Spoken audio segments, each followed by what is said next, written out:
이 리모델링하고 신축할 때 상가주택의 실무적인 내용 중에서 중요한 내용을 지금 체크하고 있습니다.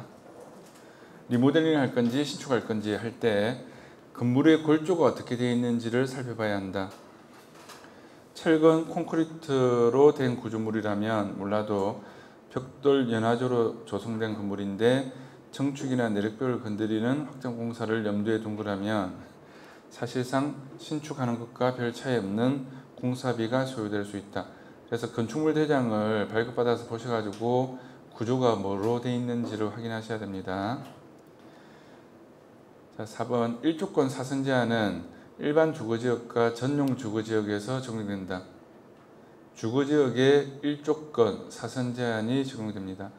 북쪽 도로를 접한 대지를 고르는 것이 1조권 사선 제한을 줄이거나 피할 수 있다. 보통은 8m 이상 도로를 북쪽 도로를 물고 있으면 건축하기가 제일 좋습니다. 북쪽 8m. 5번 다가구나 상가주택처럼 주택이 있는 건물을 매입해서 신축하려는 상황이라면 은행에서 대출받을 수 있는 합법적인 방법은 건물을 매입하는 시점에 해당 건물이 빈 나대지 상태가 되면 더 이상 주택을 타켓으로 한 주택담보대출 규제를 피할 수 있으니 매매 계약서에 중도금을 치르기 전까지 아니면 잔금을 치르기 전까지 매도자가 철거해서 대지 상태로 양도한다는 특약으로 진행하는 방법이다. 건물이 철거된 지 2년 이내에 매도하는 경우는 양도세가 나대지를 기준으로 부과되는 게 아니라 해당 토지에 원래 있던 건물을 기준으로 양도세가 부과될 수 있다. 실무상 주택으로 해서 자기는 비과세 받아야 되는데 사는 사람은 주택으로 샀을 때 취득세가 중과되니까 이거 사는 사람은 용도 변경해서 사고 싶어 하고 아니면 철거해서 사고 싶어 하고 파는 사람은 양도세 비과세 받아야 되니까 용도 변경해서 팔 수 없고 이런 문제가 생길 수 있거든요. 이럴 때 이 5번의 내용을 잘 활용하셔 가지고 제가 세무사가 아니기 때문에 세무 관련되는 거는 유권 해석이나 정책의 변화에 따라서 어떻게 또 변하는지 제가 일일이 다 대처하기는 어렵거든요. 근데 이제 이런 내용의 기법이 있다라고 하니까 세무사와 상담하셔가지고 한 번 더 체크하셔서 이런 방법이 적용될 수 있는지를 현재 유권 해석에서도 해당되는지를 보시고 응용해서 도움이 될 수 있으면 좋겠습니다. 6번 상가주택 매수 잔금 전에 임대사업자 등록을 하는 것이 유리한 점이 많은데 상가주택 매수 잔금 전에 임대사업자 등록을 하여 다른 부동산 담보로 대출받은 이자를 신축 건물 비용에 산입할 수 있다. 기존에 보유하고 있는 부동산을 담보로 대출을 일으켜 새로운 부동산을 매입할 때 첫 번째 부동산이 단독 명의로 되어 있다면 두 번째 신규 취득할 부동산은 부부 공동 명의로 하고 부부 공동사업자로 개인 임대사업자 등록을 한다. 다른 부동산 담보로 대출받은 이자를 신축 건물 비용에 산입하려고 하면 부부 공동 동업계약서와 엄격한 임대사업자 통장 관리를 해야 한다. 신규 부동산 취득 시 적용할 소유권 비율과 일치시켜서 부부의 출자 비율과 출자금을 명시하고 취득하려는 부동산 토지 또한 명시해서 부부 공동 동업계약서를 먼저 작성하면 공동사업자를 설립한 시점에 부부가 각각 출자한 현금 자본금 외에 은행 차입금의 이자를 비용으로 인정받을 수 있다.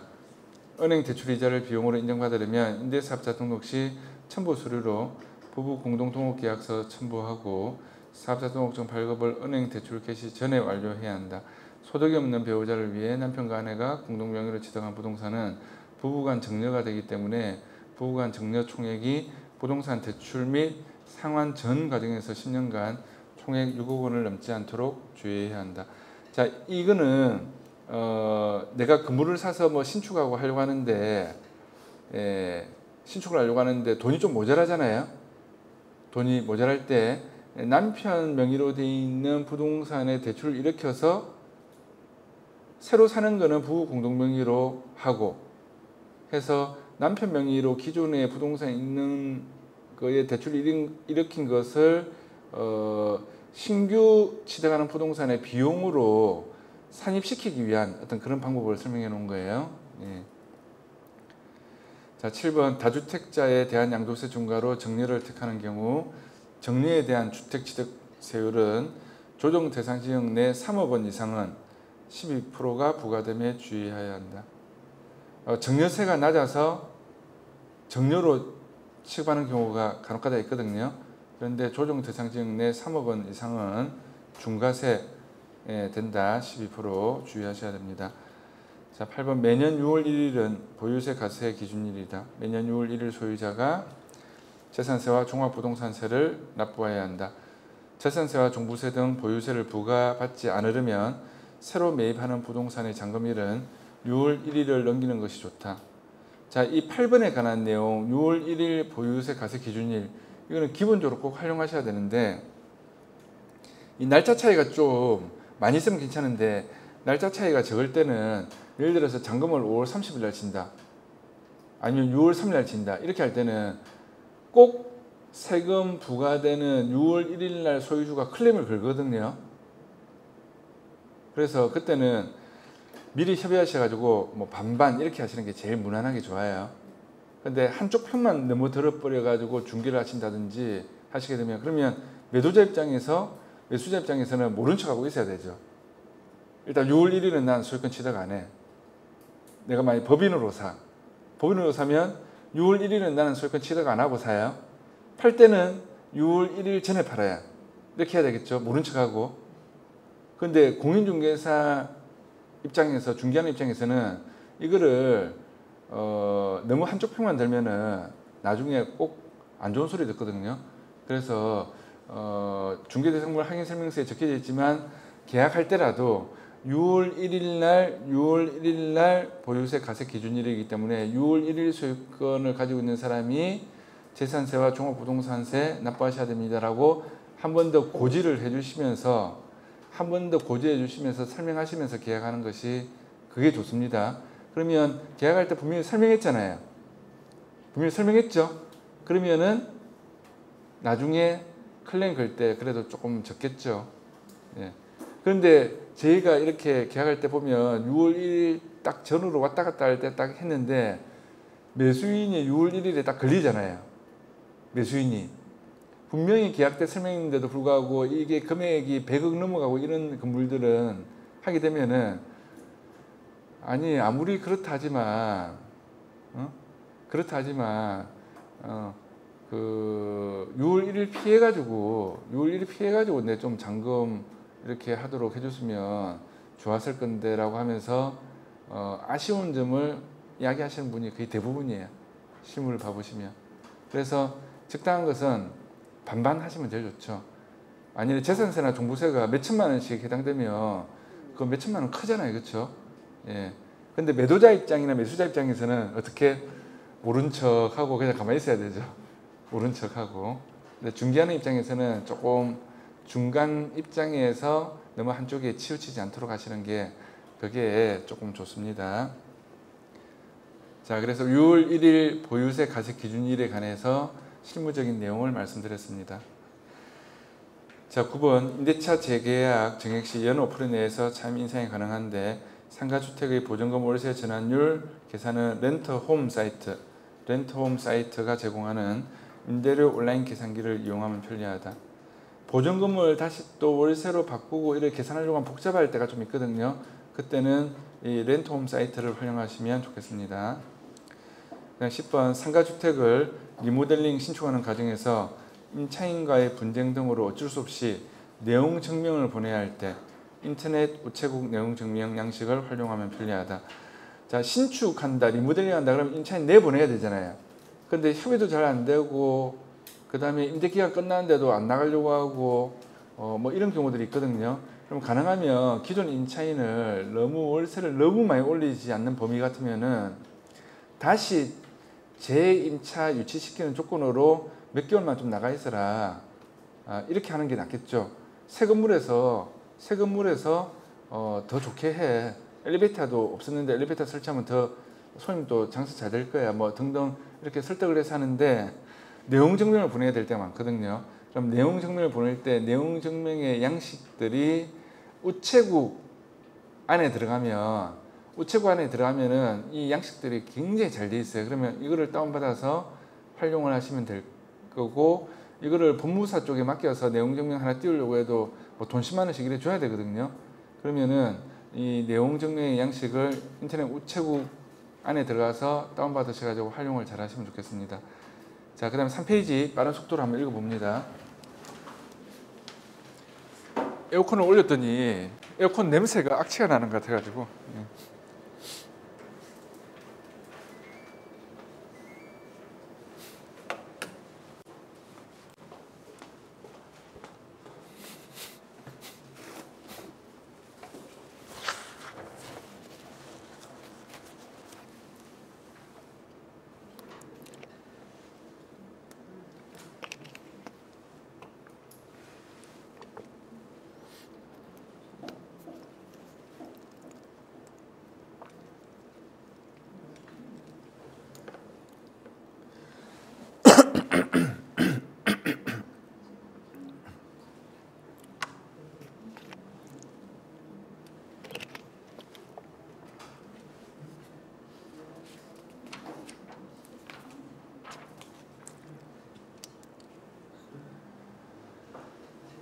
자, 지금 프린트물의 내용하고 제가 요 앞에 화면하고 조금 틀리게 좀 많이 고쳤거든요. 예, 많이 고친 내용이 있어요. 그래서 제가 쭉 이렇게 읽어 나가면 프린트물 내용하고 틀린 부분이 있으면은 각자 고쳐서 기록하시면 될 것 같아요. 자, 상가주택 매수 시 일시적인 2주택 특례 요건입니다. 기획재정부 보도자료 원문을 항상 검토해서 확인하도록 한다. 이게 원칙이에요. 보도자료 원문을 프린트물 보셔도 되고 앞에 보셔도 되겠습니다. 자, 2주택 이상 보유한 1세대가 1주택 외에 모든 주택을 팔고 마지막 하나 남은 주택이 매매가 12억 원까지는 비과세를 적용받기 위해서는 구억에서 12억 원 올라갔습니다.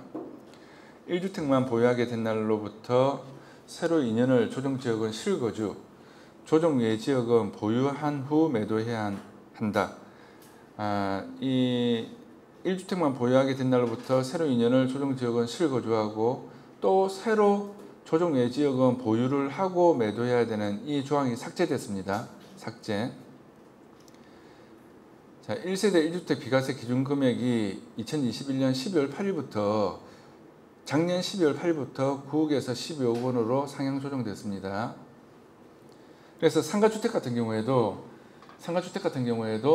올해부터 제도가 바뀌었지만 비과세 요건이 바뀌었지만 12억 이하짜리는 주택 면적이 더 크면 상가까지 전체 다 비과세됩니다. 전체 다. 자, 2022년 5월 10일부터 보유 거주기간 재기산 제도가 폐지되었다. 그래서 실제 보유 거주기간으로 계산합니다. 일시적인 2주택 특례 요건으로 종전주택을 취득한 날로부터 최소한 1년이 지난 후에 신규 주택을 매수하여 조정에서 비조정으로, 비조정에서 조정으로, 비조정에서 비조정으로 이사하는 경우는 모두 새 집을 취득한 후 3년 이내에 예전집을 팔면 된다. 비조정 지역이 들어간 이사라면 어떤 조합이든 3년 내 옛집을 처분하면 된다. 종전주택을 최소 2년은 실거주, 조정 대상 지역일 때는 실거주 또는 보유, 조정 대상 지역이 아니면 2년 보유 요건을 충족시키면 매도 시 12억까지 비과세가 됩니다. 그래서 9억이 아니고 12억까지. 자, 지금 이 일시적 2주택 특례 요건은 상식적으로 꼭 아셔야 되는 내용인데 내가 집이 여러 채가 있으면은 이걸 알아요. 근데 지금은 또 집이 한 채야. 일시적인 2주택이 아니야. 몇 년 전에 알았는데 갑자기 몇 년 뒤 되면 헷갈려요. 아니 집이 좀 여러 채 있다가 일시적 2주택으로 사고 팔고 할 때는 알았는데 5년 전에는 알았는데 5년 지나고 나면 지금 어떻게 되지 헷갈린단 말이에요. 근데 이거는 헷갈리시면 안 되고 반드시 정확하게 개념을 파악하고 가셔야 돼요. 자, A란 주택을 사고 나서 일시적 2주택이 되려고 하면은 B란 주택을 1년 뒤에 사야 돼요. 이게 첫 번째예요. A란 집을 예를 들어서 19년도 1월 달에 샀는데 B란 집을 같은 19년도 10월 달에 샀다. 10월 달 1년 안 되고 이러면 일시적인 주택이 안 되는 거예요. A란 집 사고 나서 B란 집 살 때 무조건 1년 지난 후에 사셔야 됩니다. 이게 첫 번째. 자, 두 번째는 신규 주택이든 종전주택이든 비조정이 하나 끼어져 있으면, 비조정이 하나라도 끼어져 있으면 3년 안에 파시면 돼요. 이런 개정된 내용이나 개정 전이나 똑같아요. 자, 비조정이 끼어져 있으면 3년 안에 파시면 되는데, 근데 우리나라 지금 전국이 다 조정이잖아요. 문제가 전국이 다 조정 지역이잖아요. 그러니까 그게 문제죠. 그런데 이거 헷갈리시면 또 안 되는 게, 팔 때 조정 지역이냐 이거 보는 게 아니고요, 살 때 조정 지역이었는지를 보는 거예요. 살 때. 예를 들어서 대연동에 있는 아파트 중에서 가격이 제일 많이 올라가는 아파트 중에 하나가 대연자의 아파트인데, 대연자의 아파트가 준공될 때, 입주할 때 조정 대상 지역이 아니었으면 이 사람들은 거주 요건을 안 갖춰도 되는 거예요. 살 때 조정 대상 지역이 아니었으면. 근데 살 때 조정 대상 지역이었으면, 팔 때가 아니에요. 살 때 조정 대상 지역이었으면 2년 거주 요건 갖춰야 되죠. 근데 지금 거의 다 조정이니까 종전주택이 조정이고, 지금 또 신규주택도 조정이면 1년 안에 팔아야 되는 걸로 해가지고 규제를 강화를 시켰는데, 2년 안에 팔아야 된다, 언제 샀냐에 따라서 1년 안에 팔아야 된다, 이렇게 규제를 강했는데, 이번 정권에서 이 1년을 2년으로 완화시켜 버렸죠. 자, 그래서 이 보도자료 원문을 보실 때 정확하게 3번, 4번, 5번 읽어보시면 정확하게 이해를 할 수 있어요. 그런데 헷갈릴 수 있는 부분을 제가 한번 오늘 수업 시간에 다 짚어드릴 거거든요. 그러면 1년 동안 유예하는 것은 다주택자 중과세 조정 대상 지역에 2주택은 플러스 20%, 3주택은 플러스 30%, 이거를 1년간 유예하는 거예요. 그 다음에 장기보유 특별공제가 없었는데, 장기보유 특별공제 적용을 안 해줬는데 1년간 장기보유 특별공제를 해주는 거예요. 그럼 1년 지나면 재연장, 유예기간을 재연장 안 하면 어떻게 되죠? 적용 안 된다 그 말이죠. 그러면 폐지된 거는 1년간이 아니고 어떻게 되는 거죠? 그냥 계속 폐지예요. 폐지. 그래서 폐지된 거, 개정돼서 없어진 거, 바뀐 거, 이거 구분하셔야 되고요. 1년간 유예되는 것은 뭔지 구분하셔가지고 보도자료 원문을 그렇게 정확하게 해석하셔야 됩니다. 그거를 오늘 나눠드린 프린트물에서 제가 헷갈리지 않게 정리를 잘 해놨거든요. 그건 나중에 볼 거예요. 나중에 반복해서 또 볼 건데, 헷갈리지 않게 정리를 제가 잘 해놨으니까 이거 나중에 또 보면서 하겠습니다.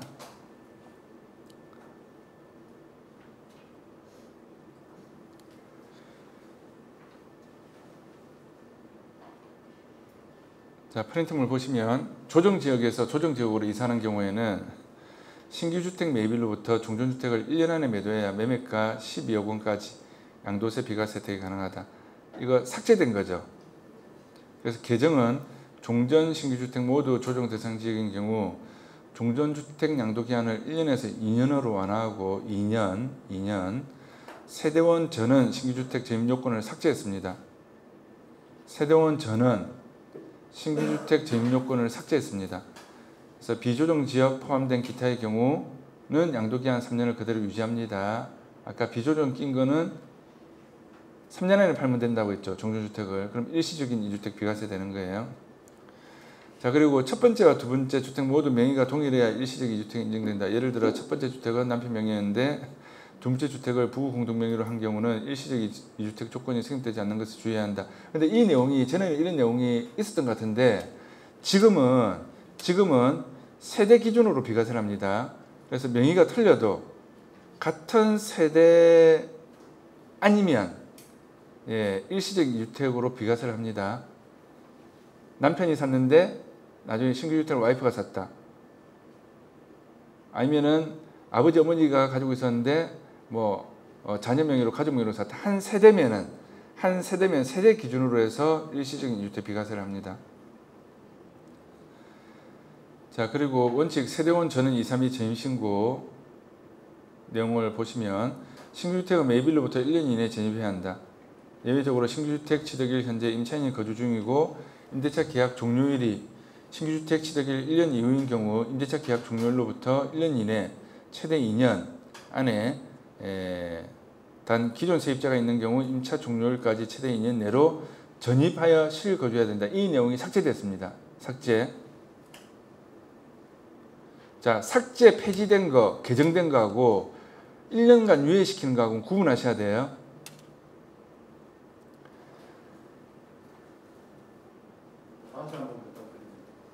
자, 1년간 유예된 거는 다주택자 중과세, 조정 대상 지역의 다주택자 중과세 있죠.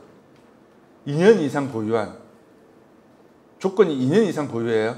2년 이상 보유한 조정 대상 지역의 2주택, 3주택자 이상의 중과세 2주택은 플러스 20%, 3주택은 플러스 30%, 중간 이게 1년간 유예된 거예요. 그 대신에 2년 이상 보유, 한 사람만 해당돼요. 2년 이상 보유. 만일에 6개월밖에 안 됐다. 그러면 중과세대가 70%. 만일에 1년 반밖에 안 됐다. 2년 안 됐잖아요. 그러면 중과세 60% 해요. 2년 이상 조정 대상 지역의 다주택자에 관한 중과세를 2주택은 플러스 20%, 3주택은 플러스 30%한 것을 1년간 유예시키는 거예요. 그 다음에 장기보유 특별공제라는 게 없는데 이 장기보유 특별공제는 1세대 1주택 80%까지 장기보유 특별공제해 주는 거하고는 틀려요. 1세대 1주택 80%, 거주 40%, 보유 40% 이거하고는 틀려요. 그냥 결론만 말씀드리면 3년 이상 보유했다. 그러면 1년 곱하기 2% 계산하시면 돼요. 그러면은 15년 이상 거주하면은 15년이면 곱하기 2하면 30%죠. 그럼 최고 30%까지 공제를 해주는 거예요. 장기보유 특별공제. 이 장기보유 특별공제 적용시켜주는 거하고 2주택, 3주택자 중과세 20%, 30% 하는 거를 1년간 유예하는 거예요. 1년간 유예하는 거고 나머지는 어떻게? 개정, 폐지된 거예요. 그럼 1년 지나고도 그냥 그대로 가는 거예요. 개정되고 폐지된 것은. 그래서 그 두 가지를 파악을 하고 가셔야 됩니다. 나중에 오늘 나눠드린 프린트물에서 한 번 더 정리가 될 거거든요. 네. 자, 프린트물 보겠습니다. 이사 외에도 일시적인 2주택, 즉 주택은 실제로는 두 채를 보유하고 있음에도 예외적으로 1주택자로 인정해주는 경우가 다음의 세 가지 경우 더 있다. 자, 혼인, 신랑 신부가 각각 집이 있다가 결혼해서 1세대 2주택이 된 경우로 5년 동안은 1주택자로 인정. 5년. 부모 복양, 부모가 1주택자, 세대 분리한 자녀가 1주택자인데 부모님 모시기 위해서 합가해서 1세대 2주택이 된 경우로 이때는 10년 이내 1주택자로 인정. 상속. 자, 상속으로 집을 물려받는 바람에 1세대 2주택자가 된 경우로 역시 5년 동안은 1주택자로 인정. 상식적으로 아셔야 되는 내용입니다. 자, 그 다음에 조정지역 내 집을 두 채 보유하고 있는데 한 채를 팔 때 비과세가 되는 비법. 이거는 그 프린트물하고 또 제가 고쳐서 설명을 드릴 거니까 같이 들으시면서 체크하시면 되겠습니다. 자, 다주택자 중과세 배제 및 장특공 혜택 유예 기간이 끝난 후에 2023년 5월 10일부터 세금 절세 전략으로 보시면 되겠습니다. 이 내용은 1년 동안 유예하는 동안은 이 전략이 크게 의미가 없어요. 그런데 2020년 5월 10일 전에는 이 전략이 굉장히 크게 쓰였던 그런 비법이었거든요. 그런데 이것도 유권 해석에 따라서 변화가 좀 있었어요. 작년 연말에 유권 해석이 또 변화가 있었거든요. 그래서 보겠습니다. 자, 비조정 지역에 다음 요건을 충족하는 세 번째 집을 사면 조정에서 비조정 지역으로 이사하는 것처럼 인정이 된다. 조정 지역에 집 두 채 가지고 있는데 비조정 지역에 집 하나 잘 사면 일시적인 주택으로 강남에 있는 굉장히 가격이 많이 올라간 아파트 하나를 비과세로 팔 수 있는 그런 요건으로 갈 수 있다는 거죠. 비과세로 팔 수 있는 일시적인 2주택의 기간을 잖아요. 만일에 기간을 3년 안에 팔아야 되잖아요. 비조정 같으면. 조정 같으면 1년이 되는데 일시적인 2주택을 줬잖아요. 이럴 때 쓰는 기법이에요. 그 다음에 재기산되는 2년, 거주자 보유 다시 2년 이런 국가에서 썼잖아요. 1년 동안. 5월 10일 전까지 썼잖아요. 1년하고 5개월 동안 썼잖아요. 이때 이런 비법을 쓰면은 조정 대상 지역에 집을 주체했더라도 비조정 지역의 집을 한 채 사가지고 일시적인 주택으로 비과세를 받을 수 있는 그런 비법을 세금 전문가들이 만들어서 강의를 하고 글을 올리고 유튜브에 강의하고 책을 만들어서 내고 이렇게 모든 강의하는 부동산 세금 전문 강사들이 강의를 했던 내용인데 이것만 믿고 그냥 딱 하시면 안 돼요. 항상 세무사하고 내가 팔 때 그 당시에 설명을 다시 한 번 더 보셔야 돼요. 왜냐하면 이 유권 해석이 바뀌는 거는 일반인들이 일일이 다 체크해서 알 수가 없거든요. 그리고 세무사도 놓치는 경우들이 있어요. 유권 해석이 바뀐 걸 맨날 쳐다보고 있을 수는 없잖아요. 그래서 유권 해석의 변화가 있었습니다. 그런데 이런 전략으로 세금 절세를 할 수 있는 전략이 있었다는 거죠.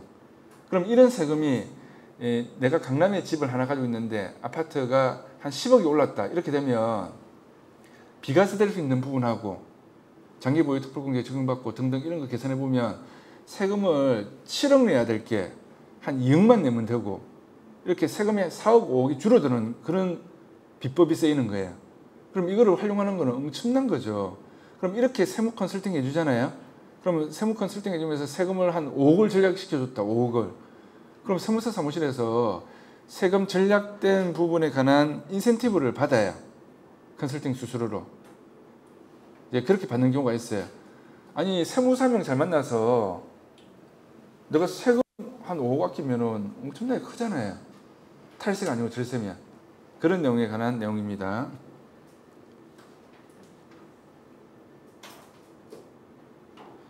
그래서 참고로 아래 내용은 2022년 5월 10일 이전 세금 절세 전략의 내용이다.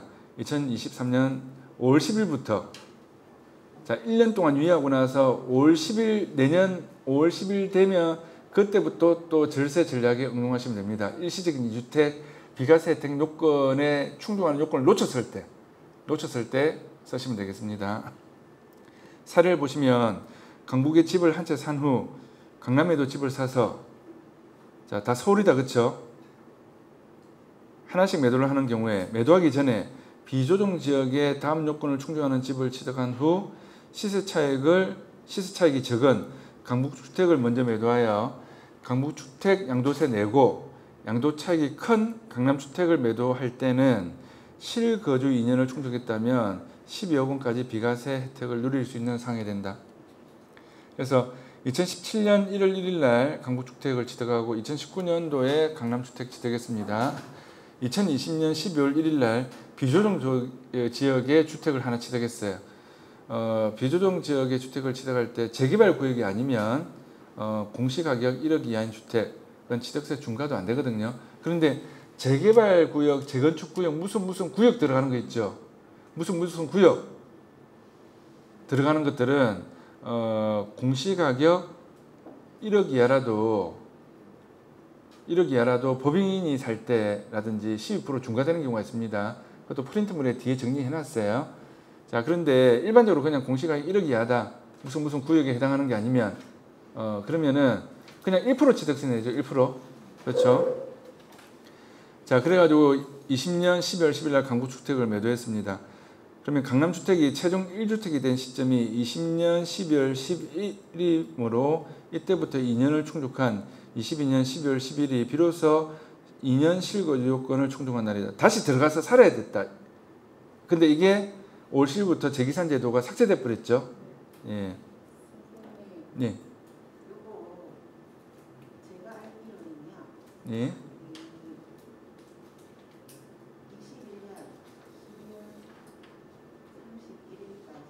네. 네.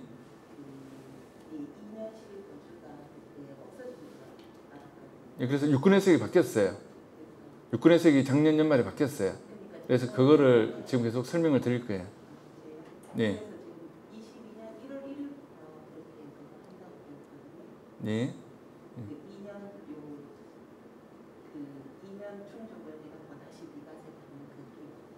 근데 지금 5월 10일부터 1년 동안은 유예됐기 때문에 지금 이 내용은 있잖아요. 5월 10일 전에하고 비교해서 지금 검토하시라고 말씀드리는 거예요. 5월 10일 전의 내용은 이러이러했는데 그리고 5월 10일 전의 내용 중에서도 작년 연말에 유권 해석이 또 변화가 있었거든요. 그래서 유권해석의 변화가 있고 나서는 또 안 됐어요. 비과세 된다고 했다가 또 안 된 걸로 바뀌었거든요. 그래서 그걸 오늘 드린 프린트물에 제가 정리해서 적어놨는데, 그래서 이런 적이 있었구나, 이랬구나라고 이걸 비교해서 내년 5월 10일 지나고 나서 이거를 응용해서 이 내용의 이론을 응용을 해서 본인이 활용할 수 있는 걸 활용하시면 되는데, 지금은 1년 동안은 그 다음에 또 재기산 제도가 폐지됐기 때문에 요 내용하고는 실제로 좀 틀리게 적용이 될 수가 있어요. 그래서 이거는 5월 10일 전에 유권 해석이 변화가 작년 연말에 있기 전에 이거를 활용했던 기법을 그냥 설명을 참고로 하시라고 말씀을 드리는 거예요. 네. 자, 그래서 22년 5월 10일부터 재기산 제도가 삭제됐기 때문에 내용을 좀 틀리게 응용하셔야 됩니다. 그래서 22년 12월 10일 날 강남주택 매도를 하게 되면 일시적인 2주택 비과세가 되는데, 비조정 주택을 취득한 날로부터 3년이 경과된 날 23년 11월 30일과 강남주택의 실거주 요건을 채우는 날 22년 12월 10일 사이에 팔 때, 이거는 5월 10일 전의 내용이에요. 5월 10일 전에. 그래서 양도세 12억 원까지는 비과세 가능해진다. 근데 이게 재기산 제도가 삭제됐기 때문에 굳이 2년 처음 날로부터 그 사이에 3년 되는 이 사이 1년 사이에 안 팔아도 돼요. 그런데 앞에는 어떻게 했단 말이죠? 이 사이에 팔아야 됐단 말이에요. 이 사이에. 예. 자, 위 내용 응용은 22년 5월 10일부터 재기산 제도 폐지하고 실제 거주 보유한 기간으로 계산하는 것으로 개정되었습니다. 그래서 위 내용은 유권 해석의 변화가 있을 수 있으므로 필요할 때 부동산 전문 세무사와 어떤 세무사? 부동산 전문 세무사와 상담하는 것을 원칙으로 해서 응용을 합니다. 자, 그 다음 4페이지 보겠습니다. 상가주택 양도소득세 절세 방법에서 부동산 여러 개를 팔아야 할 때 세금 절세 방법입니다. 상식적으로 꼭 아셔야 되고 반드시 이 부분은 모르시면 안 되는 내용입니다. 바로 그 다음 페이지 합니다. 부동산 3개를 팔아야 한다면 아래 순서로 매도하면 양도세를 절세할 수 있다. 자, 1월 1일부터 12월 30일까지 1년 동안 보거든요. 1년 동안 양도소득세는 누진 세월에 관한 합산가세는 1년 동안 봅니다. 1년 동안. 부동산 1 양도차익이 마이너스 1억으로 매도했습니다. 부동산 2 양도차익이 플러스 2억으로 매도했습니다. 그 다음에 부동산 3 양도차익 플러스 2억으로 매도를 합니다. 자, 같은 해 1월 1일부터 12월 31일 이 기간 동안은 부동산 1 양도차익 마이너스 1억과 부동산 2 양도차익 플러스 2억을 정산한 1억에 대한 양도소득세를 납부한다. 마이너스 된 거 플러스 된 거 합산해서 마이너스 된 거 빼고 양도세 냅니다. 자, 근데 가능하면 손해나는 부동산을 먼저 매도하는 것이 좋다. 손해나는 부동산을 먼저 팔았으면 마이너스 1억 원 손해로 내가 손해봤으니까 양도세 낼 것이 없는 상태에서 이익나는 부동산 양도차익에 대해서 플러스 2억, 손해난 금액을 차감한 양도차익 마이너스 1억 플러스 2억 하면 플러스 1억이 되죠. 대한 양도세를 납부하면 된다. 이익나는 부동산을 먼저 팔게 되면 이익나는 부동산에 대한 양도세를 먼저 납부하고 손해나는 부동산의 양도차익에 대한 금액을 환급받아야 한다. 만일에 플러스 되는 거를 납부를 안 했잖아요. 내가 8월 달에 마이너스 1억이 아니고 플러스 2억이 되는 걸 먼저 팔았어요. 8월 달에. 그 다음에 10월 달에 마이너스 1억 되는 걸 팔았어요. 그러니까 플러스 되는 거 먼저 팔고 나중에 마이너스 되는 거 팔 때는 일단은 양도세 내야 돼요. 2억에 관해서. 그러면 납부를 안 하면 어떻게 되는 거죠? 연체 가산세가 붙는 거예요. 연체 가산세가 엄청나요. 만일에 양도세 내야 될 게 한 3천만 원 있잖아요. 3천만 원 있는데 만약 몇 개월 동안 안 냈잖아요. 그러면 뭐 한 200만 원씩 붙어요. 150만 원, 200만 원. 근데 거기에 지방소득세까지 가산세가 붙어요. 그러면은 내가 낼 돈이 없다. 양도세 낼 돈이 없다. 그러면은 그 다음 해 5월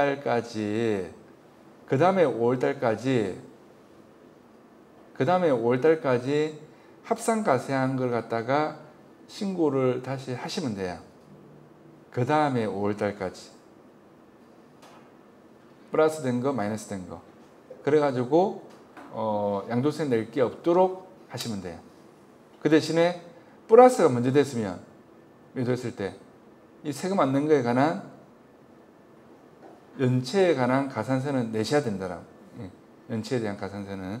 그러니까 마이너스 된 거 먼저 팔고 그 다음에 플러스 된 거 팔면은 문제 없는 거죠.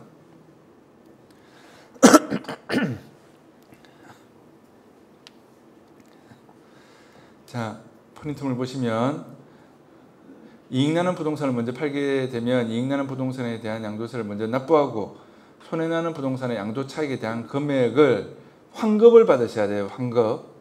앞에 세금 낸 거 있죠? 이걸 환급 신청해서 환급 받으셔야 돼요. 손해 나는 부동산은 이익 나는 부동산과 같은 해에 팔면 양도세가 절감된다. 1월 1일부터 10일 말일까지 보기 때문에 같은 해에 팔면, 그럼 이익 나는 부동산은 서로 연도를 달리해서 작년에 하나 팔고 올해 하나 팔고 올해 하나 팔고 내년에 하나 팔고 이렇게 하지만 누진 가세가 안 되겠죠. 누진 세율이잖아요. 누진 세율. 그럼 이번 정권에서 참 좋게 해준 게 올 5월 10일부터 내년 5월 9일까지 중과세 배제했잖아요. 그럼 올해 하나 팔고 내년에 하나 팔고 이러면 되겠죠. 올해 이익 나는 거 두 개 다 팔아버리면 안 되죠. 그럼 기본 세율로 되더라도 누진 세율로 적용되는 거죠. 누진 세율. 이 누진 세율이 무서운 겁니다. 이게 엄청난 거예요. 자, 그래서 이익 나는 부동산은 서로 연도를 달리해서 팔아야 양도세를 절세할 수 있다. 양도소득세는 양도 차익이 많을수록 세율이 높아지기 때문에 양도소득세 일반 세율 구간을 잘 알아야 한다. 양도소득세는 누진세율을 기본으로 한다. 누진세율이란 점차적으로 늘어나는 것을 의미한다. 소득이 많을수록 많이 내라는 것이다. 자, 양도소득세 기본세율. 이거 기본적으로 양도소득세 기본세율은 기본적으로 외우고 계셔야 돼요. 최소한 뭐 하나 8,800만 원 이 기준을 외우고 계셔야 돼요. 8,800만 원에서 점프가 커지거든요. 그러면 8,800만 원 이하까지는 24%, 8,800만 원 초과되면 35%. 이거 외우셔야 돼요. 자, 8,800 초과되면 예를 들어서 8,800만 원보다 1,000만 원 더 이익을 봤어요. 1,000만 원 더. 1,000만 원. 그럼 1,000만 원 이익 본 거는 1,000만 원 이익 본 거는 이 누진 세율의 세율이 35%죠. 그럼 1,000만 원에서 35% 350만 원 양도소득세 내야 되죠. 그 다음에 양도소득세에 관한 10% 지방세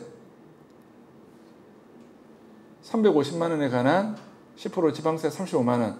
그러면 350만 원 더하기 35만 원 385만 원을 내가 1,000만 원 더 벌었지만 양도세로 세금이 나가는 거예요. 그러면 대충 내가 8,800 초과되는 거는 대충 계산해도 벌은 거에 대충 40% 1,000만 원 벌었다. 그럼 한 4천만 원 아니 400만 원 40% 세금 내야 된다. 이 정도는 외우고 계셔야 돼요. 자, 8,800 초과돼서 버는 거는 그러면 상가 건물 팔 때 8,800만 원 벌고 팔겠어요? 아까 제 의뢰인 제하고 계약한 사람 뭐 한 13억 14억에 샀는데 얼마에 팔았다고 했죠? 78억. 실거래 가치고 딱 들어가 있어요. 그러니까 상가 건물은 웬만하면은 매덕 이상은 이익을 보고 팔거든요. 그리고 이 지금 우리나라 가격 흐름이 어떻게 되는가 하면 최근 10년을 봤을 때 저희는 매매 사례를 많이 보잖아요. 그리고 지금 얼마에 파는지 많이 보잖아요. 한 3년에서 5년 정도 기간이면 보통은 50%에서 100% 더 올라서 팔아요. 그러니까 자, 내가 10억에 샀어요. 3년 전이나 5년 전에 10억에 샀어요. 그러면 지금 매매되는 금액은 최소한 15억에서 20억 해요. 그러니까 3년에서 5년 사이에 1.5배에서 2배 정도 늘어나요. 그러니까 한 3년 정도 넘게 가져갔다 그러면 최소한 내가 10억 주고 산 게 한 5억 정도는 더 올라간다. 이렇게 보시면 돼요. 그러면 레버리지 효과를 발휘해서 대출을 일으키고 전세 보증금 안고 사겠죠. 그러면 실제로 10억짜리 건물을 살 때 내 돈은 5억 정도밖에 안 들어가거든요. 5억 이하로 들어가요. 5억 이하로. 근데 5억에서 10억을 벌면 내가 투자한 돈의 2배 버는 거죠. 그러면 3년에서 5년 사이에 2배에서 3배를 벌면 만약 10억 주고 산 건물이 20억에 팔면은 나는 투자 금액은 5억인데 10억을 벌었으니까 5억 플러스 10억 돼서 5억 플러스 10억 돼서 거의 3배 가까이 되죠. 3배 가까이. 뭐 세금 내더라도 뭐 적어도 5억이 한 12억은 될 거 아니에요. 그럼 그렇게 복리 계산해서 계속 점프 하다 보면 돈을 엄청나게 버는 거예요. 처음에는 3억 5억 벌었는데 나중에 이게 10억 되고 이 10억 버는 돈이 또 합쳐져서 나중에 버는 돈이 15억, 20억 되고 이렇게 점프해서 올라가는 거예요. 자, 그러면은 개인이 사서 팔 때는 양도소득세가 막 그냥 10억 벌었다 그러면 절반 내야 돼요. 내가 10억을 벌면 한 3년에서 5년 정도 뒤에 팔았다. 그러면은 그냥 대충 계산하면 10억 버는 거에 절반 세금 내야 돼요. 근데 법인은 안 그렇죠. 법인. 그래서 그 내용을 프린트물에 정리를 해놨는데 나중에 보도록 하겠습니다. 그래서 요 양도소득세 기본세율에서 꼭 아셔야 되는 것은 8,800만 원 초과되면 35%다. 이 정도는 아셔야 돼요. 그러면 여기서 내가 1억 벌었다. 1억 벌었다. 그러면 대충 계산을 바로 해봐야 되겠죠. 그럼 1억은 8,800만 원 초과죠. 1억 5천만 원 이하죠. 그러면 35%인 거는 왜 왔죠? 35%? 그럼 1억 벌었다 그러면은 양도소득세가 얼마가 되죠? 3,500 되죠. 3,500에서 누진공제 얼마 빼주는 거죠? 예. 누진공제 1,490만 원 빼주잖아요. 여기 있죠. 1,490만 원 빼주죠. 3,500만 원 버는 거에서 3,500만 원 양도세에서 1,490만 원 빼면 대충 2천만 원 되죠. 그러면은 내가 1억 벌었다. 그러면은 대충 2천만 원 정도 양도세 나온다. 이렇게 이 정도 개념은 가져가셔야 돼요. 한 1억 벌었다. 그러면 양도세 한 2천만 원 정도 나온다. 근데 1억 넘게 벌었다. 그러면 거의 한 40%에서 절반은 세금 내야 된다. 이 개념은 가져가셔야 돼요. 그러면 만일에 제가 아는 병원 원장님 중에서 뭘 사려고 했는데 못 팔고 있는 못 사고 하는 원장님이 계세요. 저희가 병원을 100억을 주고 샀어요. 근데 이게 한 250억 된 거예요. 병원 운영하는 동안. 100억 주고 샀는데 얼마가 됐다고요? 한 250억이 된 거예요. 250억이. 그러면 한 150억 떴잖아요. 그렇죠? 자, 쉽게 계산하기 위해서 이렇게 계산할게요. 200억을 주고 샀는데 400억이 됐어요. 400억. 200억이 떴죠. 200억. 그럼 개인명의로 샀어요. 개인명의로. 법인도 아니고. 그러면 내가 200억 주고 샀는데 내가 400억에 팔아야 400억에 충분히 그렇게 되거든요. 근데 400억에 파는데 그럼 200억 중에서 절반 세금 날아가잖아요. 절반 세금. 그러면은 200억 벌은 거에서 100억 세금 내야 되죠.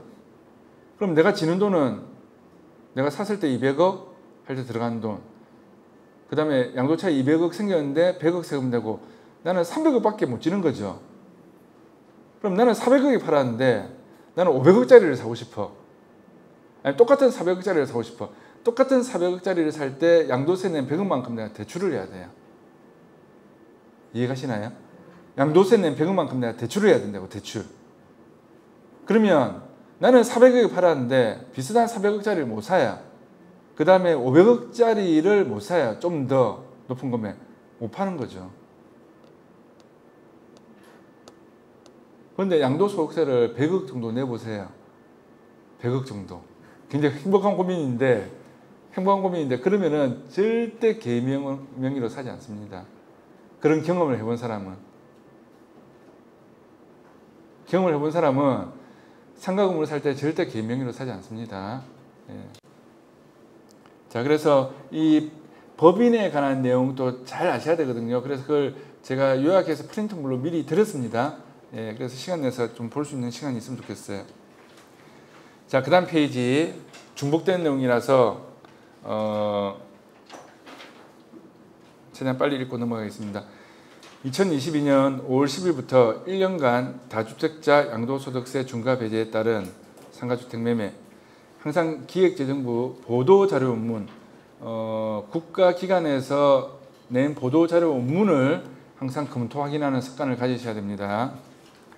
보유기간 2년 이상 다주택자 2022년 5월 10일부터 1년간 양도세 중과 유예하면 최고 세율이 75%에서 45%로 내려갑니다.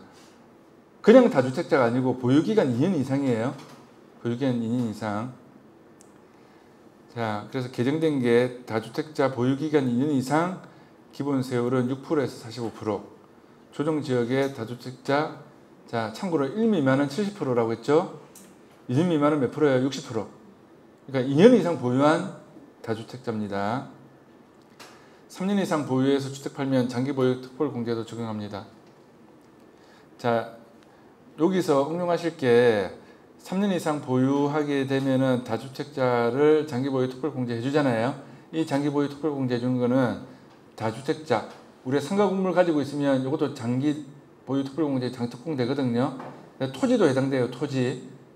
그러면 다주택자 토지 건물은 15년 이상 보유하면 최대 30% 장특공이 적용됩니다. 그래서 1년에 2%씩 계산하시면 됩니다. 토지 건물도 해당된단 말이죠. 토지 건물도.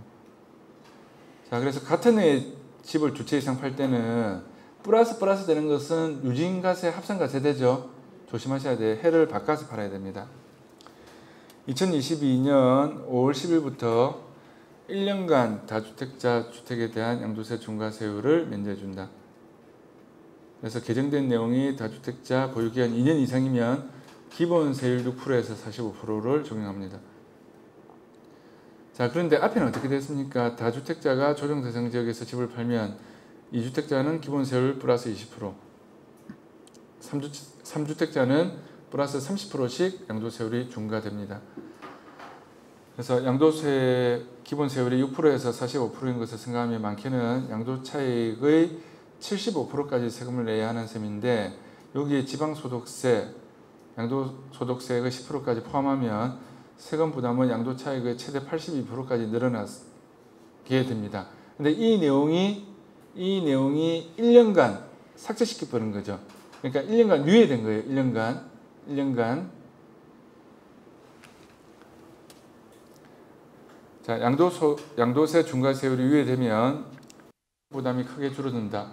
세율 자체도 낮아질 뿐더러 장기보유 특별공제도 받을 수 있게 되기 때문이다.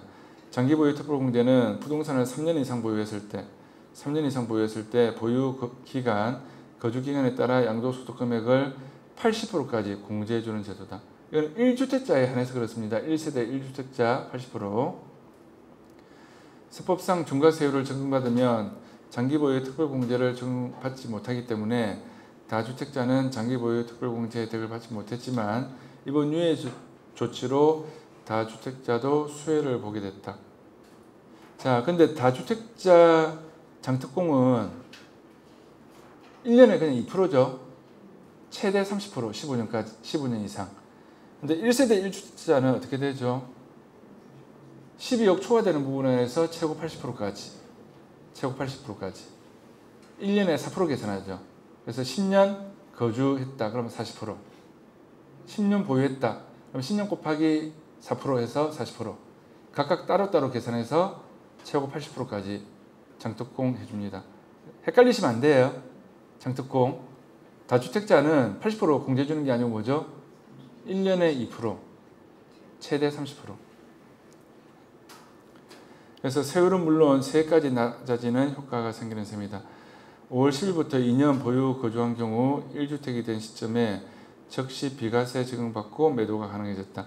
자, 5월 10일부터는 어떻게 됐죠? 2년 보유하고 거주했다. 조정 대상 지역인데 거주까지 했다. 그러면은 다시 들어가서 2년 살아야 된다. 이런 거 없어지고, 다시 2년 보유해야 된다. 이런 거 없어지고, 이거는 완전히 삭제된 거죠. 완전히 삭제된 거예요. 그래서 작년 1월 1일부터 올 5월 9일까지만 적용했어요. 그래서 재기산제도가 없어졌기 때문에 일시적인 이주택이나 아니면 집 한 채만 남았을 때는 그냥 2년 거주, 2년 보유 요건을 1세대 비과세 요건을 갖췄으면 즉시 비과세로 혜택받을 수 있는 거죠. 그러니까 대충 이렇게 생각하시면 돼요. 저기 그 말도 안 되는 세금 정책이 완전히 만들어졌다. 그러면 이거 길어봤자 2년 안에 폐지되고 없어질 거야. 이렇게 생각하시면 돼요. 우리나라 세금 정책의 변화를 쭉 몇십 년 동안 보면 다 그랬어요.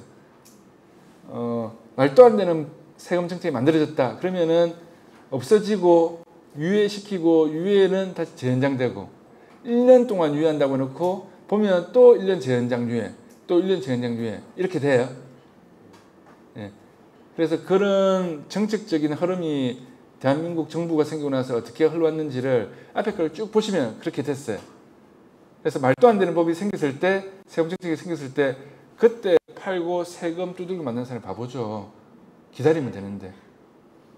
토지에 관한 세금은 또 그런 적이 있었어요. 1년 동안. 근데 토지에 관한 세금은 큰 땅은 큰 부자가 가지고 있죠. 큰 부자가 가지고 있으면 어떻게 돼요? 큰 부자들은 정치적인 파워를 가지고 있는 사람들이 많겠죠. 큰 부자들은. 그러니까 헌법소원 나오고 이의 제기하고 뭐 이래가지고 이거 헌법에 위배되는 거다 이러면서 다시 그 정책 없애고 바꿔버리고 이렇게 돼버린 거죠. 그래서 말도 안 되는 국가 부동산 정책이 생기면 기다리시면 복이 옵니다. 기다리시면. 그런데 기다리지 못하는 사람은 왜 기다리지 못해요? 너무 자기 자본이 없이 개입 투자를 한 사람들, 이런 사람들은 버틸 수가 없죠. 예. 그래서 어느 정도 적당하게 갭 투자를 하시는데, 그런데 돈이 있으면서 갭 투자, 돈이 있으면서 대출을 최대한 많이 일으키는 거는 그게 제일 좋은 거라고 했죠. 근데 어쩔 수 없이 내가 돈이 없는데 너무 무리하게 사게 되면 이 국가 정책이 바뀌게 되면은 이게 내가 버티지를 못하는 그런 상황이 올 수도 있다는 거예요. IMF 때 어땠어요? IMF 때 예를 들어서 남천 상위피치 아파트, 제가 남천동에 한 50년 가까이 살아가지고 그쪽 동네는 제가 잘 알거든요. 그래서 그쪽 동네에 IMF 때 보면 예를 들어서 아파트 가격이 원래 1억 3천 했어요. 1억 3천 했는데 이게 9천만 원까지 떨어졌어요. 근데 전세가 1억이야. 전세가. 그런데 지금은 9천만 원까지 떨어지면서 원래 1억 3천 했는데 9천만 원까지 떨어지면서 전세 1억이었던 게 전세가 7천만 원밖에 안 해. 근데 나는 돈이 없어요. 전세금 내줄 돈이. 그래가지고 경매에 들어간 사례들이 굉장히 많았어요. IMF 때. 근데 그렇게 되고 나서 버틴 사람은 어떻게 됐죠? IMF 때 그때 가격이 조금 지나고 나서 아파트 가격이 팍 뛰어버렸죠. 완전히. 그래서 우리나라 부동산 주기는 10년마다 보통 오거든요. 10년마다. 그래서 10년마다 보면은 가격이 급상승했던 시기들이 거의 10년마다 가격이 급상승 이렇게 됐어요. 그래서 우리나라 부동산 경기 그 흐름 주기는 보통 일반적으로 10년 정도로 간다. 그 다음에 언제쯤 다시 가격이 한번 크게 뛸 거다. 이 정도는 알고 버티고 그 다음에 가격 뛰기 직전에 사고 개입 투자해서 사가지고 가격이 팍 오르면 차익 보고 팔고 이렇게 가셔야 돼요. 그래서 요즘은 유튜브가 잘 되기 때문에 전문가들이 언제쯤 가격 올라갈 거다 미리 이야기 다 해줘야 그거 이야기 잘 해주는 제가 정말 높이 평가하는 분 중에 한 분이 미풍 선생님이세요. 그 미풍 선생님은 유튜브 강의하고 나면 맨날 욕 듣고 안티들이 막 니 미친놈 아니가 등등 뭐 이렇게 하면서 막 그런 안티들 댓글들도 엄청나게 많은데 그 미풍 선생님이 강의한 거를 보면은 강의하고 나서 강의한 거를 6개월 뒤에 1년 뒤에 이렇게 보면 그러니까 반대로 6개월 전에 강의한 거, 1년 전에 강의한 거, 1년 반 전에 강의한 거, 2년 전에 강의한 거 딱 보면은 2년 뒤를 정확하게 예측을 해서 주식이든 부동산이든 예측을 해서 딱 강의를 해놨어요. 정말 그분 대단하죠. 그런데 구독자 수는 그렇게 많지 않아요. 그러니까 다른 예를 들어서 뭐 라이트하우스라든지 등등 구독자들 몇십만 명씩 되고 뭐 50만 명씩 되고 이런 것들 있잖아요. 조회수 몇십만 명 되고 조회수가 한 10만 명 이상 넘어가면 유튜브들이 한 달 수익이 가만히 있어도 있잖아요. 한 최저 600에서 1000만 원 되거든요. 구독자 수가 10만 명 넘어가고 조회수가 어떤 조회수 물건들은 뭐 300만 명이 보고 이렇게 조회수가 많잖아요. 그럼 유튜브 수익이 되는데 이 유튜브 수익에 맞춰서 유튜브 강의를 하고 콘텐츠를 만들어서 하려고 하면 충분히 할 수 있어요. 예를 들어서 청년들이 원룸에 관한 전세금 사기를 많이 당했잖아요. 한동안 오래전에 뭐 지금은 이제 별로 그렇지 않지만 그러면 일반인들이 많이 볼 수 있는 원룸 전세금 사기 안 당하는 방법, 이렇게 하면 원룸 전세금 사기 당합니다. 이렇게 콘텐츠를 만일에 한 8분짜리를 만들어서 딱 올리면 한 300만 명, 400만 명 봐요. 그럼 그쪽 그 하나에서만 수익 구조가 생기거든요. 유튜브 하는데. 근데 지금 제가 하는 강의는 전혀 유튜브 구독자와 상관없이 조회수와 상관없는 예, 특수한 내용만 지금 강의하고 있어요. 이 실무적으로 해드리기 위해서, 예, 상가 재테크 하는데 도움되기 위해서. 예. 그래서 돈 안 되는 지금 유튜브를 찍고 있어요. 유튜브 촬영을 하고 있고 올려드리고 있어요. 이 우리 학생들을 위해서. 자, 그래서 방금 뭐 이야기하다가 이 이야기 빠졌죠? 네? 뭐 이야기하다 빠졌죠? 이야기하려고 했던 목적이 있었는데 여하튼 이 유튜브로 올려드리면 좋아요 많이 눌러주시고 주위에 좀 전파 많이 해주시면 좋겠어요. 네, 이거는 부탁드리는 겁니다. 네. 그래서 나중에 그 유튜브 구독자나 조회수를 많게 하기 위한 콘텐츠는 따로 올려주겠지만 이게 강의 내용이 제가 볼 때는 강의 내용이 엉터리인데도 불구하고 300만 명, 400만 명이 보는 그런 것들도 있어요. 근데 댓글은 또 몇천 명이 달아놨어요. 몇천 명이 뭐라고 달아놨는가 하면 원룸에 관한 그 강의를 하나 보면 야, 왜 정말 자기가 월세 아끼려고 전세금 걸고 서울에 좋은 대학교 가고 이렇게 가서 옮기고 다닐 때마다 전세금 뗄까봐 불안해가지고 정말 했는데 이런 강의를 해주니까 너무 좋다. 이런 내용이 댓글들이 몇천 명이 올라와 있는데 그 몇천 명이 다 뭐라고 했는가 하면 왜 초중고등학교 때 부동산에 관한 과목은 없느냐. 부동산에 관한 과목, 임대차 보호법이라든지 부동산에 관한 상식적인 내용에 관해서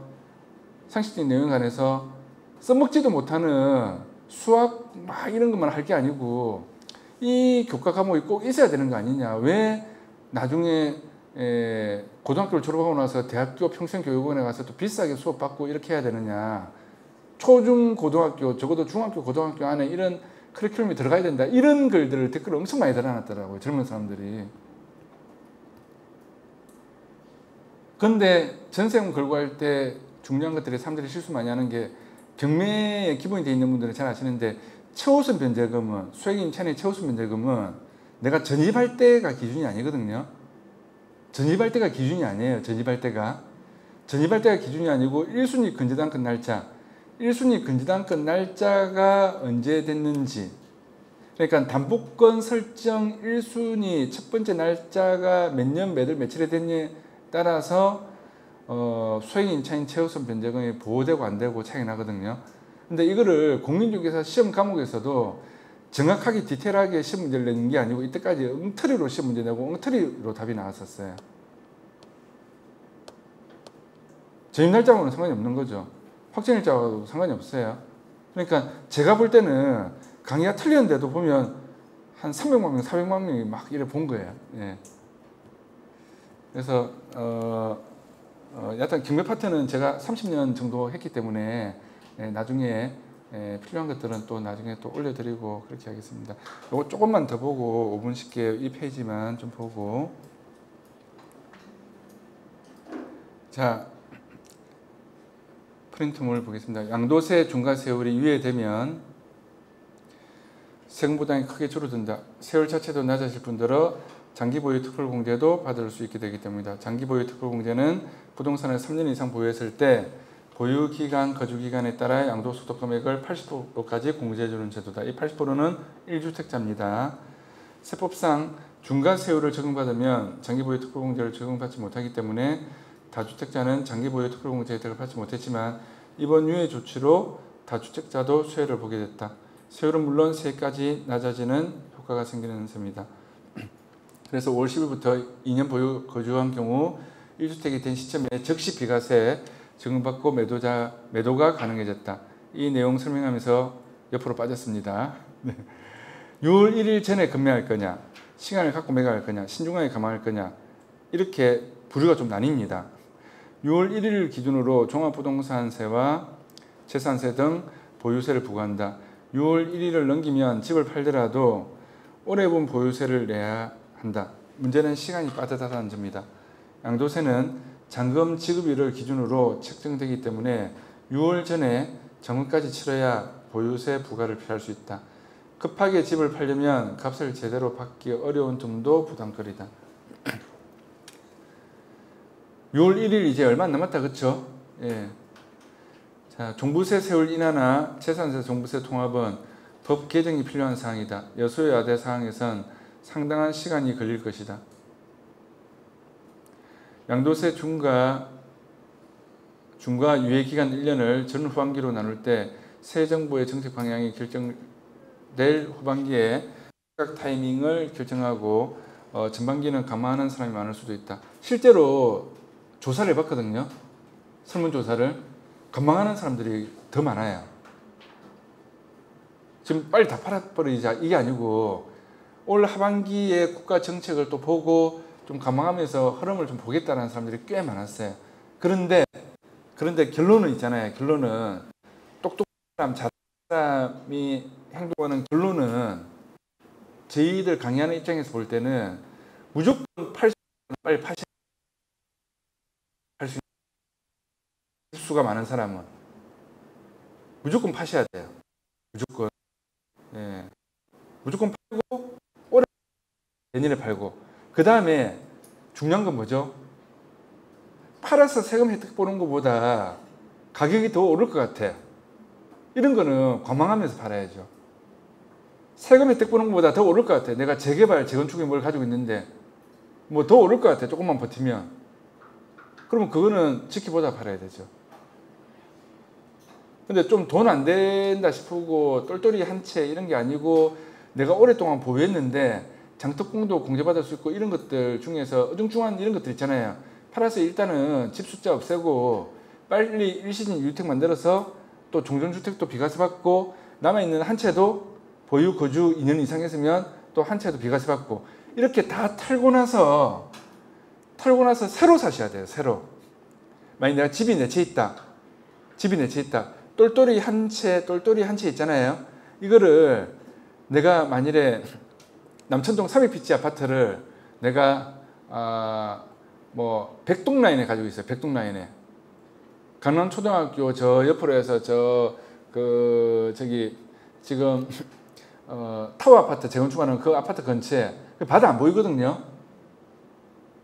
바다 안 보여요. 그럼 재건축하면 바다 안 보이는 쪽으로 배정받아요. 대부분 판례 원칙은. 그러면 300피치를 재건축했을 때 바다 보이는 쪽은 바다 보이는 쪽에 뷰가 나오는 쪽을 받아요. 대부분 판례 원칙은 그래요. 근데 대연비치는 그런 식으로 안 했어요. 그래서 좀 똑똑한 사람이 많이 생기면 재판하면은 그 분양된 거 있잖아요. 바다 전망이 있었는데 바다 전망 없는 쪽으로 분양받았고 바다 전망 없었는데 있는 쪽으로 받고 있었는데 없는 쪽으로 받고 뭐 이렇게 돼가지고 있었는데 없는 쪽으로 된 사람이 이 소송 제기하면은 이거 분양 다 취소해요. 이거는 대부분 판례로 나와 있어요. 자, 그러면은 제가 지금 이야기하는 요점 뭔가 하면 만약 내 차가 있는데 상인피치도 돈 되는 거잖아요. 그렇죠? 그런데 한 20%는 뷰가 쫙 나오는데 상인피치를 나중에 지으면 80%는 옆에 사이드로 나오고 또 일부는 용호동의 W 아파트처럼 평수 적은 뒤쪽에 있는 아파트 있죠. 이거는 W를 우리 다루는 입장에서는 저희가 이제 W를 같이 다루거든요. 쓰레기 아파트라고 해요. 쓰레기 아파트. W 중에서. 한 30평대, 뭐 40평 초반대 이런 아파트 있잖아요. 근데 바다뷰 하나도 안 나와요. 니는 W 산다고 하지 마, 그래요. 니는 용호동 W 산다고 하지 마. 바다뷰도 하나도 안 나오는데 니 그 아파트나 자이 아파트나 제스 자이 아파트나 메트로 아파트에 바다뷰 안 나오고 동간 사이에 다 막힌 거나 니나 내나 똑같아. 예. 그렇게 이야기를 해요. 그럼 상인피치도 그러면 바다뷰가 안 나오는 게 내가 생기거든요. 한 절반 이상은. 그러면은 제 이야기의 요점 뭔가 하면 일단 다 팔아요. 다 팔아요. 만약 15억에 팔았어요. 평당 5천에 팔았어요. 6천에 팔았어요. 평당 7천에 팔았어요. 팔았어요.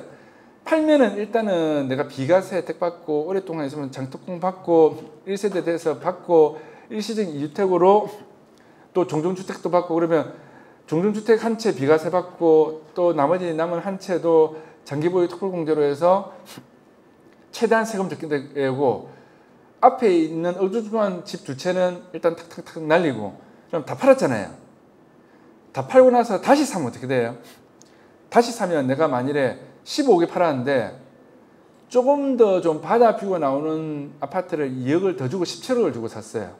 상인피치 중에서 300동 라인에 301동 맨 앞동에 바다뷰 제일 보이고 아니면 300동 라인 중에서 맨 바다 쪽 끝쪽에 조금 더 평수 좀 큰 거를 한 40평대 50평대를 샀다. 이렇게 되면 어떻게 돼요? 내가 살 때는 내가 파는 거하고 2억 차이 나서 2억을 더 주고 샀지만 일단은 난 취득공가가 얼마예요? 17억이죠. 내 15억에 팔아서 17억이죠. 그러면 나는 양도소득세가 얼마부터 계산이 되겠어요? 양도차익이 17억에서 계산되잖아요. 17억에서. 그럼 내 거를 팔면서 세금 다 털고 나서 새로 샀을 때는 내가 취득한 금액이 원가가 되니까 그때부터 양도차익이 생기잖아요. 그럼 내가 나중에 다시 팔 때 만약에 17억 주고 샀는데 22억에 팔아요. 5억 차이가 생겼어요. 그럼 이 5억 차이하고 안 팔고 꾸역꾸역 가져가다가 한 15억 차이 난 거하고 어떤 게 세금이 많겠어요? 15억 차이 난 게 세금이 많죠. 그러니까 한번 싹 다 지금 이번 기회에 싹 다 정리하고 있잖아요. 싹 다 정리하고 나는 이 아파트를 꼭 가져가고 싶어. 돈 되는 아파트이기 때문에. 그러면 다시 사세요. 다시 살 때는 어떻게? 3일피치 아파트가 3000세대 되잖아요. 3000세대. 그런데 일반 분양은 불과 100세대, 200세대 될까 말까 이렇거든요. 1대1 재건축이에요. 그러면 내가 가지고 있는 대단지 아파트 안에서도 부익부 빈익빈 현상이 있거든요. 내가 가지고 있는 대단지 아파트 안에서도 양극화가 일어나 있어요. 양극화가. 그렇기 때문에 내가 가지고 있는 아파트를 팔고 더 좋은 동, 호수, 로얄층을 사세요. 더 좋은. 이게 부동산 재테크의 가장 기본적인 이론적인 전략일 뿐만 아니고 실무적인 전략이에요.